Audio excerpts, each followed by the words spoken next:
എന്താടി കഴിക്കാൻ വേണ്ട? എനിക്കൊന്നും വേണ്ട. എടി എന്തെങ്കിലും കഴിക്കടി, ഇവിടുത്തെ ഫുഡ് അടിപൊളി. ഇല്ലടാ എനിക്ക് വേണ്ട. എന്റെ വയറൊന്നും അറിഞ്ഞിരിക്കുക. ഒന്നും വേണ്ട. ഒരു കാര്യം ചെയ്യ്, നീ എന്തെങ്കിലും ഓർഡർ ചെയ്ത് വാങ്ങിച്ചു കഴിച്ചോ? ചേട്ടാ ഒരു പ്ലേറ്റ് ഫുൾ മീറ്റ് ഷവർമയും ഒരു സ്ട്രോബെറി ജ്യൂസും. താങ്ക് യു ട്ടാ ചേട്ടാ. പിന്നെ നിന്റെ ഫ്രണ്ട്സ് ഒക്കെ എന്ത് പറയണു? സുഖം. നല്ല മണം വരുന്നില്ല. നല്ല മണം വരുന്നുണ്ട്. ഞാൻ എപ്പ ഈ ഭാഗത്ത് വന്നാലും, ഒറ്റയ്ക്ക് വന്നാലും ഫാമിലി ആയി വന്നാലും ഇവിടുന്ന് കഴിക്കുള്ളൂ.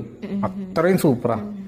ഇതിന്റെ കുബൂസൊക്കെ നല്ല സോഫ്റ്റ് ആണെന്ന് തോന്നുന്നു. ഈ കുബൂസ് ഇവിടെ തന്നെ ഉണ്ടാക്കണ കാരണേ ചൂടോടെ നല്ല സോഫ്റ്റ് ആയിരിക്കും. ഞാൻ ഇതുവരെ സ്ട്രോബെറി ജ്യൂസ് കഴിച്ചിട്ടില്ല. ഇത് നീ കഴിച്ചിട്ടില്ല? നീ വല്ലാണ്ട് മിസ് ചെയ്യാ. അത്രയും സൂപ്പറാ. തല കറങ്ങുമ്പോഴില്ലേ ഇങ്ങനത്തെ തണുത്ത ജ്യൂസ്, ഇങ്ങനത്തെ സ്ട്രോബെറി ജ്യൂസ് ഒക്കെ കഴിച്ചോക്ക്, തലകറക്ക അപ്പം മാറും. എനിക്കിപ്പൊ ചെറുതായിട്ട് തല കറങ്ങണ്ടോന്ന് തോന്നുന്നുണ്ട്. എന്നാ നീ ഒരു കാര്യം ചെയ്യും, ആ കാറിൽ പോയിരുന്നോ? കുഴപ്പമില്ല. ഞാൻ അവിടെ ഇരുന്നുണ്ട്. ഇപ്പൊ ഓക്കെ ആയ പോലെ തോന്നുന്നു.